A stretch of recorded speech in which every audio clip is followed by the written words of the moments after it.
Au nom du Père, et du Fils, et du Saint-Esprit. Amen. Mon Seigneur et mon Dieu, je crois fermement que tu es ici, que tu me vois, que tu m'entends. Je t'adore avec profonde révérence. Je te demande le pardon de mes péchés et la grâce de faire avec profit ce moment de prière. Ma Mère Immaculée, Saint Joseph, mon Père et Seigneur, mon ange gardien, intercédez pour moi.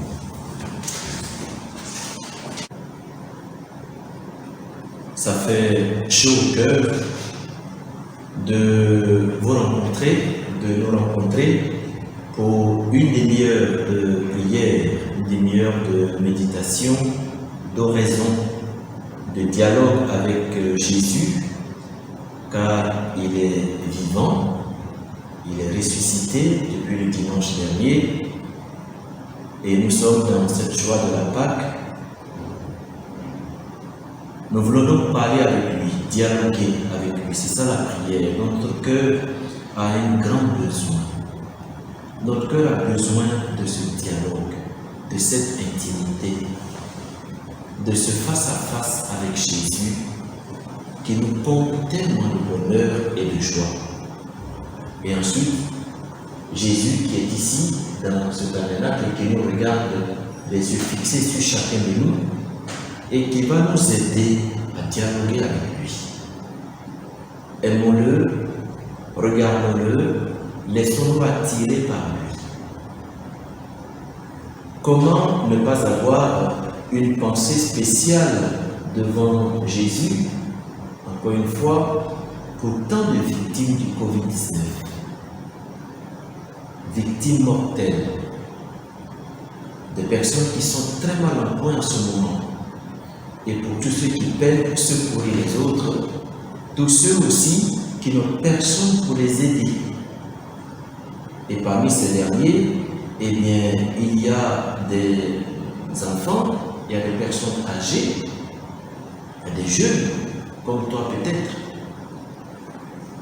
Eh bien, Seigneur, pour tout cela, nous voulons avoir une pensée spéciale. Et nous te demandons, Seigneur, de faire agir ton infinie miséricorde pour tous. Ton infinie miséricorde. Justement, notre dialogue d'aujourd'hui va porter sur un thème qui nous va droit au cœur. La miséricorde divine et le destin de l'être humain. Dans ce dialogue avec Jésus, que moi je vais essayer d'extérioriser, toi tu dois l'intérioriser et agir selon ce que le Seigneur va t'inspirer, eh bien nous allons faire le lien entre les deux pour mieux comprendre cette miséricorde divine. Je n'ignore pas que malheureusement, elle est parfois très mal comprise. Le thème est aussi motivé par la caractéristique particulière du dimanche prochain, le dimanche dit de la miséricorde. Et bien ce dimanche de la miséricorde a été proclamé comme tel par Saint Jean-Paul II. Ce fut le dimanche 30 avril de l'année 2000, il y a déjà 20 ans, le jour de la canonisation de Faustina Kowalska, la polonaise, qui a été, on peut dire, l'apôtre de la miséricorde de Jésus, la miséricorde de Dieu. C'est pour cela que le thème venait à point nommé, pour le comprendre, pour vivre la miséricorde et découvrir sa dimension profonde, miséricorde et destin. Alors pour cela, nous allons partir de ce texte émouvant, vraiment émouvant, de l'évangile de Saint Jean qui nous sera proposé, chapitre 20, versets 19 à 33. Seigneur, Dieu te souviens. C'était après la mort de Jésus, le soir du premier jour de la semaine, donc le le jour même où le Christ est ressuscité. Et si c'est le soir, on peut bien se dire que c'est après la rencontre avec les disciples d'Emmaüs. Les disciples avaient verrouillé les portes du lieu où ils étaient car ils avaient peur des Juifs. En effet, ils étaient des disciples d'un condamné. Leur sort était hypothéqué. Jésus vint et il était là au milieu d'eux. Ça fait chaud au cœur ce que dit Saint Jean. Il vint. Donc il n'a pas ouvert les portes. Rien n'a tremblé. Et tout à coup, il était là au milieu d'eux. C'est très beau ça. Et le fondateur de l'Opus Dei, Saint José Maria, que nous appelons familièrement le Père, notre Père, pardon, il disait que le Christ est présent dans l'Eucharistie de la même manière. Il est présent. Il est là. Avec son corps, dans le cas de l'Eucharistie directe. Ici, certainement, le Seigneur avait un vêtement. Il leur dit, la paix soit avec vous. Après cette parole, il leur montra ses mains et son côté. Les disciples furent remplis de joie en voyant le Seigneur. Jésus leur dit de nouveau, la paix soit avec vous. De même que le Père m'a envoyé, moi aussi, je vous envoie. Ayant ainsi parlé, il répandit sur eux son souffle et leur dit, recevez l'Esprit Saint. Tout homme à qui vous remettrez ses péchés, ils lui seront remis. Tout homme à qui vous maintiendrez ses péchés, ils lui seront maintenus. Voilà le texte incroyable de la miséricorde divine. Depuis le début, jusque-là, nous sommes arrêtés. De même que le Père m'a envoyé, moi aussi je vous envoie. C'est une manifestation de sa miséricorde. Il nous fait partager ni plus ni moins que sa propre mission qui vient des profondeurs de l'amour de Dieu le Père dans l'Esprit Saint. Ainsi, toi et moi, nous sommes appelés à vivre comme Jésus-Christ a vécu, de la part de Dieu le Père. De la part de Dieu le Père. Ensuite, il nous dit, ça c'était directement à ses apôtres, en leur donnant ce pouvoir, recevez l'Esprit Saint, afin que vous remettiez les péchés. Comme moi, sur la terre, avec vous, j'ai remis les péchés. Vous aussi, vous devez faire de même. Tant dans le sacrement de la pénitence, la confession, donc administrée par les prêtres, célébrée par les prêtres et les évêques, qui sont aussi prêtres. Mais d'une certaine façon, nous aussi, qui ne sommes pas prêtres, nous, je veux dire, ceux qui ne sont pas prêtres, moi je suis, eh bien, vous devez aussi pardonner. Mais nous aussi, les prêtres, on doit pardonner, même en dehors de la sacrement de la confession. Cette fois-ci, pardonner les offenses que nous pouvons avoir dans nos relations avec les autres. Mais vraiment pardonner. Remettre cela. Mais on ne dira pas, ah, puisque le Christ a dit que si je maintiens les péchés, ils ne seront maintenus. Si moi, qui ne suis pas prêtre, si je maintiens, n'est-ce pas, on va dire, une rancœur ou bien un péché que quelqu'un a commis contre moi ou contre Dieu lui-même, et bien si je le maintiens, ce péché me dit non, c'est pas ce qu'a dit le Seigneur. Il a même dit que si nous ne pardonnons pas aux autres, Dieu non plus, notre Père, ne nous pardonnera pas nos péchés. Voilà la miséricorde. Participer à la mission du Christ. Imiter le Christ. Recopier le Christ. C'est une expression qui me plaît beaucoup de dire reproduire le Christ. Voilà notre vie. le fait de le faire participer à sa mission, à sa vie, eh bien cela, c'est de la miséricorde. C'est pour cela que la miséricorde est mise en rapport avec le destin. Quel est le destin? Quelle est la finalité que Dieu le Père a fixée pour chacun de nous? Eh bien, ni plus ni moins que être ipse Christus, alter Christus, être le Christ, être divinisé. Mais comme le Christ, le modèle c'est le Christ. Apparaître avec les traits de la vie du Christ. Quelle grandeur, quelle beauté, quel avenir, quel destin qui doit nous enivrer de joie, de paix, mais aussi nous donner une énergie, une force énorme pour nous dépenser, pour poser donc les actes intérieurs et extérieurs qui nous donnent de reproduire Jésus-Christ. Quel bonheur! Reproduire Jésus-Christ. Et pour que nous puissions aussi le reproduire, il va mettre tous les moyens. La confession, qui nous rétablit dans son amitié pour le reproduire.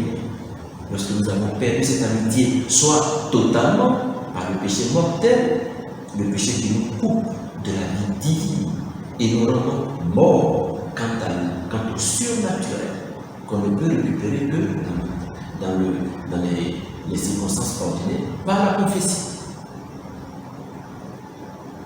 Quand nous avons aussi égratigné cette amitié par le péché véniel, le péché qui lui ne nous coupe pas de la vie divine, de la grâce donc sanctifiante, mais qui nous donne, pour ainsi dire, des rhumes, des petites maladies. On n'est pas mort, on a des petites maladies, des faiblesses. Cela aussi, nous pouvons le confesser dans la confession, même si, dans ce cas, le péché véniel, on peut obtenir leur pardon dans la prière personnelle, dans le je confesse à Dieu que nous faisons au début de la messe, ou en d'autres choses, en offrant une petite mortification, ou en faisant un acte de charité envers le prochain, etc. Eh bien, le Seigneur nous redonne son amitié pour que nous reprenions le chemin de l'imiter, de le reproduire, de vivre comme lui. Voilà notre vie. C'est pour cela que miséricorde ne se comprend que parce qu'il y a un destin. Dieu fait pour ainsi dire vibrer cette perfection qu'il a pour qu'on atteigne le but pour lequel il nous a fait. But grandiose qu'aucune réalité de la terre ne peut nous donner d'office. Évidemment, toutes les réalités de la terre sont appelées de fait à nous aider à y parvenir selon notre propre emploi de ces moyens-là. Notre finalité est extraordinaire, tellement belle, tellement grande, tellement extraordinaire que Dieu peut pardonner tout pourvu qu'on y arrive. Laisse-moi te poser la question, je me la pose moi-même aussi. Cette miséricorde et ce destin, ça ne vaut pas la peine de les assimiler, de les garder en soi, de les promouvoir. Ça ne vaut pas la peine de se laisser transformer afin que cette finalité de reproduction de Jésus-Christ soit le seul idéal, la seule mission que tu peux avoir, que moi aussi je dois avoir. Eh bien, il y a un texte de Saint-Cyril de Jérusalem, c'est un père et docteur de l'Église du IVe siècle, très connu pour sa catéchèse sur les sacrements. Il disait à de nouveaux baptisés, chose étrange et incroyable, nous n'avons pas été véritablement morts, ni véritablement ensevelis, et nous avons ressuscité sans être véritablement crucifiés. Voilà la miséricorde. Jésus est allé jusqu'au bout, et il n'a pas gardé cela pour lui, non. Et il nous l'a fait vivre comme si nous l'avions vécu, alors qu'on n'a pas été crucifiés. On n'a pas non plus été ensevelis. On n'a pas fait une passion, on n'a pas été flagellé. Il a accepté ça pour nous le faire partager. La miséricorde, elle est là. Il nous fait partager sa vie, comme c'était nous qui l'avions vécu. Mais afin qu'on atteigne ce but de le reproduire, afin qu'on soit guéri, afin de le reproduire, afin qu'on entre dans la Trinité et qu'on y vive et qu'on y jouisse de l'amour de Dieu et de la transformation que Dieu veut faire avec nous, afin d'être comme lui. Alors, cette série continue. Le Christ a été réellement crucifié, réellement enseveli, et il est ressuscité véritablement. Et tout ceci nous est accordé par grâce. Unis par la représentation de ses souffrances, c'est en toute vérité que nous gagnons le salut. Bonté excessive pour les hommes, s'écrie Saint Cyril de Jérusalem. Le Christ a reçu les clous dans ses mains toutes pures, et il a souffert. Et moi, qui n'ai connu ni la souffrance ni la peine, il me fait, par pure grâce, participer au salut. On comprend alors que dans cette miséricorde dont nous parlons, il y a une partie de don de la vie justement pour les autres qui apparaît. La miséricorde fondamentalement c'est donner ma vie pour que d'autres personnes soient meilleures. Les tirer des arbres de la mort, des arbres des erreurs, pour les amener vers le chemin de la vie, vers le chemin de Dieu finalement, vers le chemin du bonheur qui n'est qu'en Dieu pour l'être humain. Qu'en Dieu, aucune réalité de la terre ne peut nous donner le bonheur que notre cœur est en train de vouloir. Donc la miséricorde, c'est mettre tout en œuvre, quitte à souffrir. Donc, quel que soit ce que nous devons faire pour que les autres puissent également y aller, tout en nous amenant nous-mêmes vers cette grandeur. Donc, je peux aussi être miséricordieux, Dieu envers moi-même, en me voulant dans ce bonheur. En faisant tout donc pour que moi-même aussi j'aille vers ce bonheur et en y allant, mettre les moyens pour aider et entraîner avec eux, bien sûr, entraîner les autres pour que eux aussi aillent vers ce bonheur. Comment ne pas apprécier ici la miséricorde de la très Sainte Vierge? Voyons comment elle est descendue. D'abord, elle a proclamé la miséricorde divine. Sa miséricorde s'étend d'âge en âge sur tous ceux qui le craignent. Mais elle-même, remarquons tout ce qu'elle a fait, justement pour ce salut. Une femme qui enfante dans une crèche, qui se lève en courant pour aller en Égypte, qui revient avec quelques craintes de peur, disons même pas son installation en Égypte. C'est incroyable. Elle revient avec évidemment Saint Joseph. Et après, lorsque Saint Joseph va la quitter pour aller au ciel, voici encore la Vierge Marie qui va être en train de se charger de toute la charge de la maison avec son fils, bien sûr. Mais c'est lourd. Ah, disons, même pas lorsque son fils va commencer à proclamer le royaume des cieux, il sort de la maison. Mais toutes les nouvelles qui lui parviennent ne sont pas toutes agréables. Mais elle a accepté tout cela pour toi et pour moi, pour qu'on soit ce qu'on doit être. Et même au noces de Cana, lorsqu'elle fait faire le miracle de la transformation immédiate, preuve de la divinité du Christ, de l'eau en vin, ce qu'elle a cherché, c'est que l'eau coule en son fils. Elle a disparu. Elle a précipité l'œuvre de Dieu, non pas pour être fière piédestal et pour qu'on puisse dire d'elle, voilà, celle qui est capable de précipiter l'œuvre divine. Non, elle a disparu. Pour que les gens croient en son fils, pour que l'événement soit seulement vu par rapport à son fils. C'est impressionnant. Elle ira, elle, oh, preuve de sa miséricorde, jusqu'à sacrifier son cœur au pied de la croix pour offrir son fils à Dieu le Père, afin que toi et moi, nous soyons ce que nous devons être. Voilà la miséricorde, dans son sens le plus profond. C'est pourquoi je peux donner de l'affection aux personnes qui souffrent, qui sont malades. Et ceux aussi qui ne sont pas malades, mais pour les aider à aller plus haut. Mais quand je fais cela, c'est Dieu que je cherche Et c'est Dieu que j'amène les autres à découvrir. C'est la miséricorde.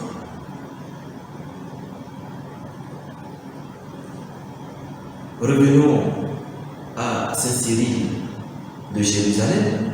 Personne donc ne doit penser que le baptême consiste simplement dans le pardon des péchés et la grâce de la filiation adoptive. Il a été ainsi pour le baptême de Jean qui ne procurait que le pardon des péchés. Mais nous savons très précisément que notre baptême, s'il est purification des péchés et nous attire le don de l'Esprit Saint, est aussi l'empreinte et l'image de la passion du Christ.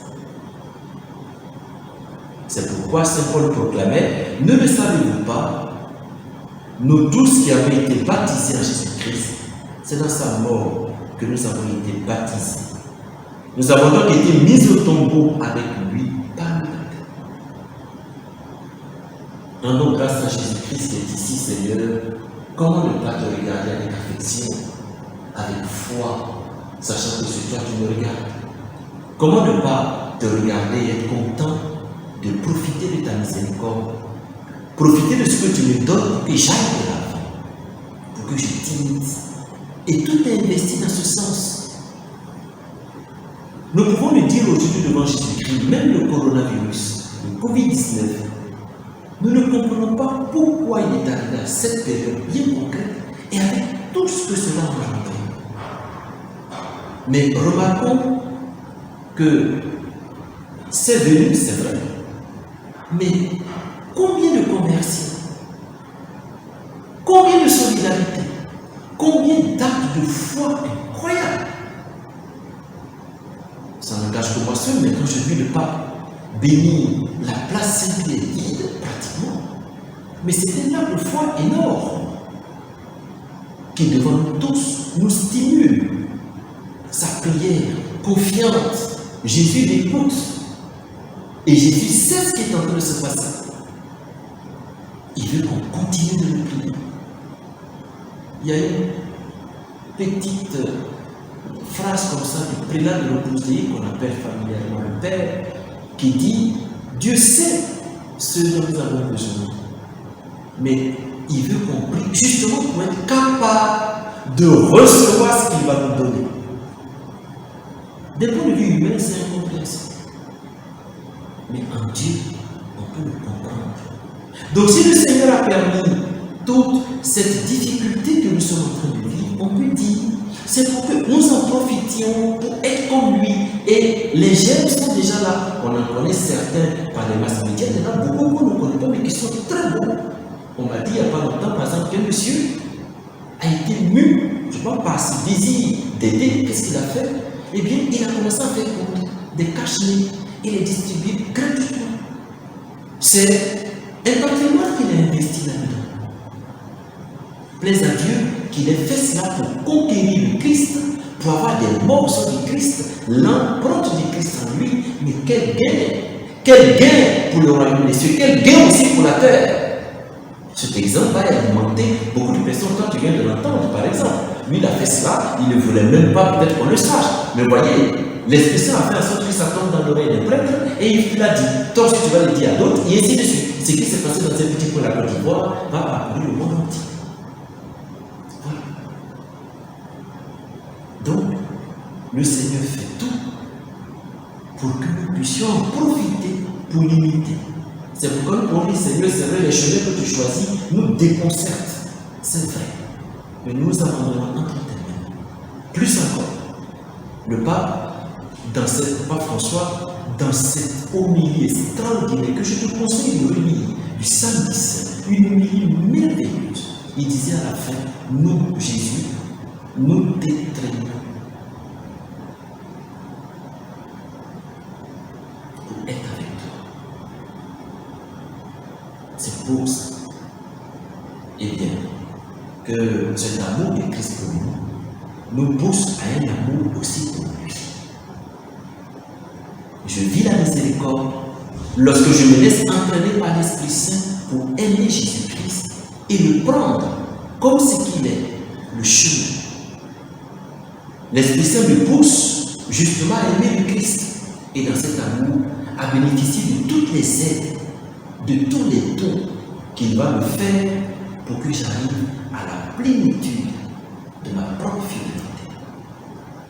Dans la première lecture que je vais rapidement commenter, du dimanche 2e de Pâques, donc dimanche de la miséricorde désormais, on met devant nos yeux une des manifestations de la miséricorde de la première communauté chrétienne. Tout ce qu'ils gagnaient, ils le mettaient ensemble. Et ils secouaient ceux qui étaient dans leurs besoins. Le pape émérite maintenant Benoît XVI, dans son extraordinaire encyclique, que je te conseille encore de lire, Deus Caritas Est, Dieu est amour.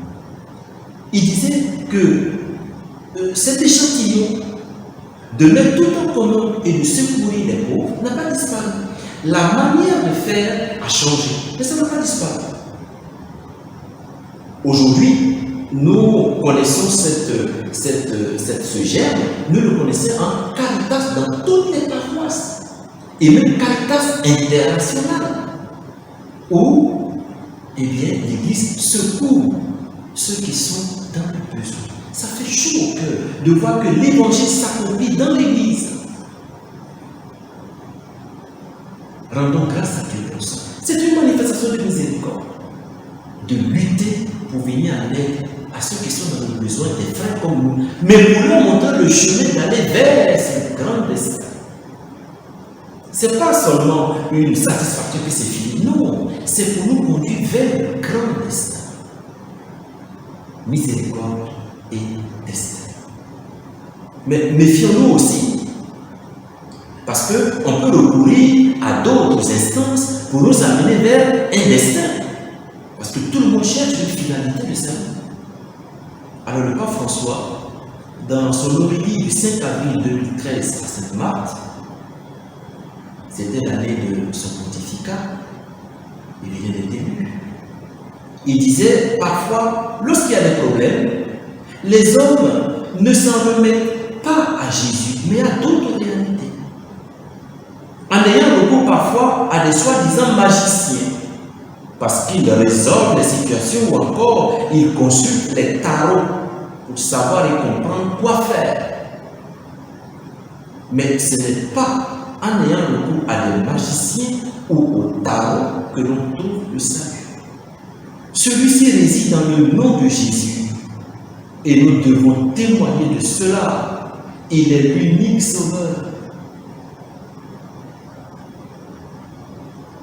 Voilà notre vie. Voilà ce dont nous jouissons. On comprend alors que la miséricorde se manifeste par le fait que Dieu te manifeste et lui manifeste sa volonté vocationnelle et missionnaire. C'est une miséricorde. Parce que dans cette volonté expresse de Dieu, il va me conduire vers ce que je devrais être justement par un bon chemin.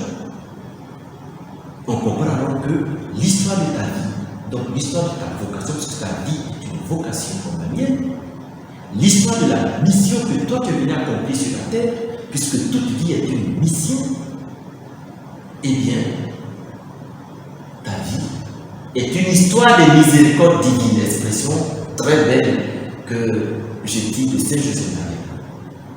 Il a défini l'opposé comme l'histoire des miséricordes divines qui nous remplit de tendresse et de miséricorde. Parce que quand je sais que Dieu veut pour moi quelque chose de grand, même si parfois il me déchire, même si parfois il me complique la vie, c'est pour m'y conduire. Donc je manifeste à lui une tendresse parce que je sais où il m'amène. Et une anecdote très belle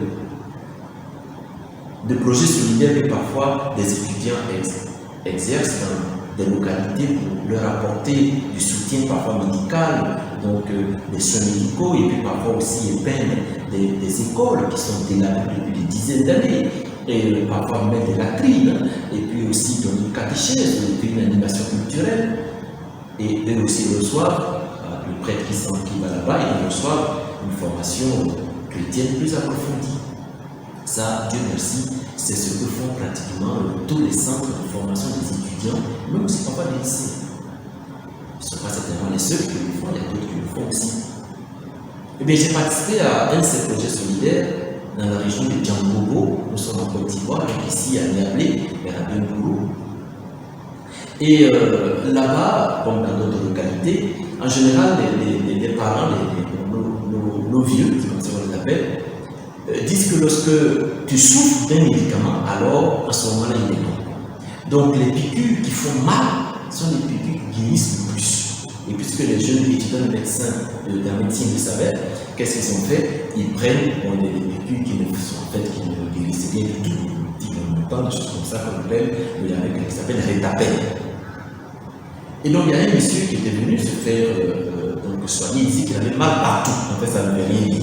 En fait, il veut qu'on lui fasse une piqûre qui lui fasse mal, et puis qu'il y a la sensation qu'il est guéri. Donc ils ont pris plusieurs Rétapel. Là, c'est comme ça, ils ne disent pas beaucoup aller. Donc, pour aller, ils le mettent un Rétapel.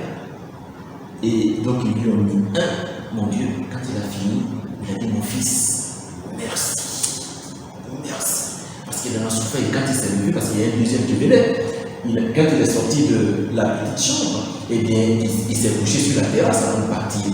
Et donc, un de ses amis qui venait, ah, mais qu'est-ce qu'il a dit? Non, c'était bien, parce que j'ai souffert. Parce que j'ai souffert. Mais rendons grâce à Dieu pour notre vie. Vous voyez, la souffrance l'amène à avoir une tendresse envers ce médecin, la remercier. Et bien, rendons grâce à Dieu pour cela et luttons pour vivre de miséricorde divine. Nous laisser entraîner par l'Esprit à la très sainte Vierge Marie. Qu'elle nous aide à séduire son Fils. Qu'elle nous aide à poser des actes qui, en quelque sorte, lui arrachent des morceaux de lui-même pour nous les faire plaquer. Être le Christ, vivre du Christ, être avec le Christ. Que ce soit plus nous qui vivions, mais ce sera le Christ qui vit en nous. Et ça, c'est une œuvre de miséricorde. Aimons cela. C'est pourquoi lorsque le Christ nous amène par les chemins que nous ne comprenons pas, remercions-le. C'est sa miséricorde qui se manifeste comme ça. Et que Marie nous aide à être forts dans ce domaine-là, à nous laisser entraîner. C'est pourquoi il peut nous inviter à aller nous confesser pour nous débarrasser de ce qui nous gêne. Parce que ça empêche de réaliser la grandeur à laquelle il a rêvé pour chacun. Je te remercie, mon Dieu, des bonnes résolutions, des actes d'amour et des inspirations que tu m'as communiquées dans cette méditation. Je te demande de m'aider à les mettre en pratique, ma Mère Immaculée. Saint Joseph, mon Père et Seigneur, mon ange gardien, intercède pour nous. Au nom du Père et du Fils et du Saint-Esprit. Amen.